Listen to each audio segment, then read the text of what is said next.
Kementerian Kewangan, penjawat awam kita lakukan dan bidang perundangan.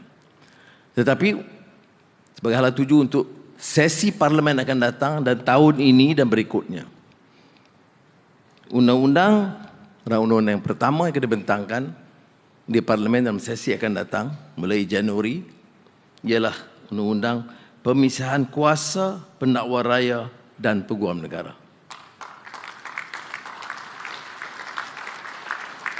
Kedua, semua orang ada had tempohnya. KSN tak boleh sampai 10 tahun. Bukan KSN. Dan juga terpakai untuk semua. Kerana kalau diberikan tempoh, dalam tempoh itu mampu melaksanakan. Selepas itu, elok kita serahkan kepada generasi berikutnya. Ini juga terpakai kepada Jabatan Perdana Menteri.